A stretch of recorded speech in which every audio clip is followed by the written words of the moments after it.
ٹھیک، یعنی کہ جسے ہم لوگ کہتے ہیں اسپیشل اسٹڈی. اور اسپیشل اسٹڈی میں ہم لوگ جو ہے وہ ابھی تک جو ہے وہ ایک ٹاپک کو کور کر چکے ہیں، اور وہ ہے ہمارا تنقیدی دبستان کا جائزہ. ہم نے جتنے بھی تنقیدی دبستان ہیں ان سب کو اچھی طریقے سے پڑھ لیا. اب ہمارا دوسرا ٹاپک ہے اردو کی مختلف تحریکیں. اردو کی مختلف تحریکیں یعنی کہ بہت ساری تحریکیں جو ہے ہمیں پڑھنی ہیں، جیسے اصلاحی تحریک کہہ سکتے ہیں، اس کے احیام گوئی کہہ سکتے ہیں، اس کے علاوہ احیام گوئی کے علاوہ رومانی تحریک کہہ سکتے ہیں،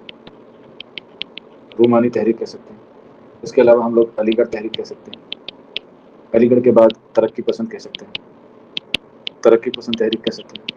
اس کے بعد حلقۂ ارباب ذوق، اس کے بعد جدیدیت کہہ سکتے ہیں، اس کے بعد مابعد جدیدیت کہہ سکتے ہیں.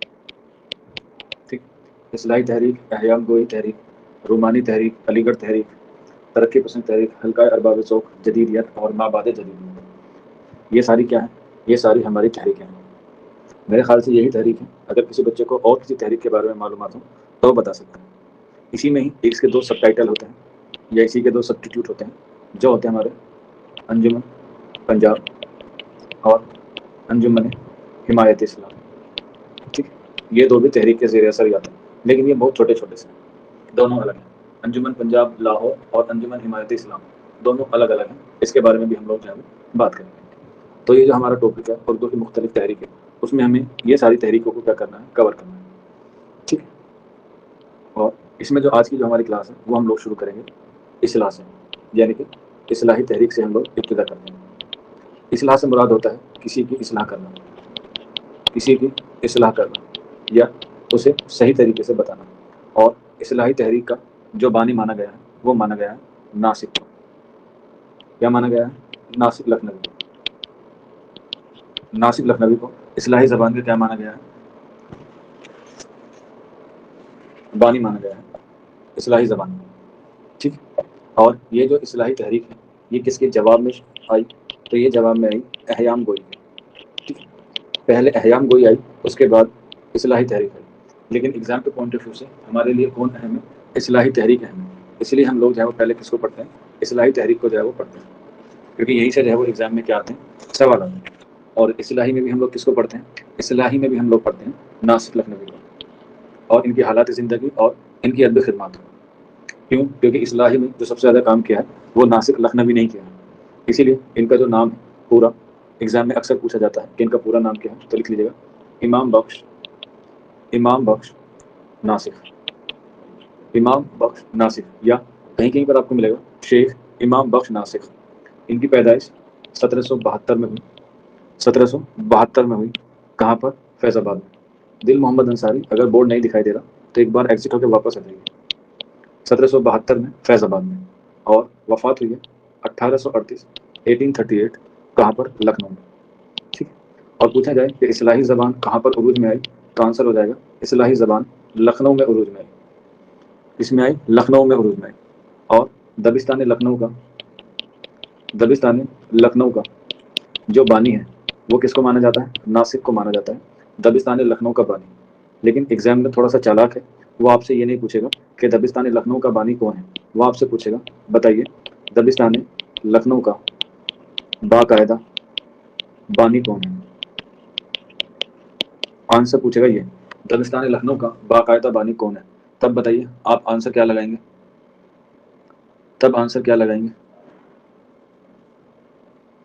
ٹھیک، تو تب آنسر لے گا خواجہ حیدر علی آتش. خواجہ حیدر علی آتش دبستان لکھنؤ کا کون ہے؟ باقاعدہ بانی ہے. اس لیے ہم لوگ اسے آتش لکھنوی کے حوالے سے بھی پڑھتے ہیں. لیکن دبستان لکھنؤ کا بانی کون ہے؟ وہ ہے ناصر، کیونکہ ناصر نے ہی سب سے پہلے زبان پر جو ہے وہ کیا کرنا شروع کیا تھا؟ کام کرنا شروع کیا تھا. اور اس میں کیا کرنی شروع کی تھی؟ اصلاح کرنی شروع کی تھی. اصلاح کرنا شروع کی تھی.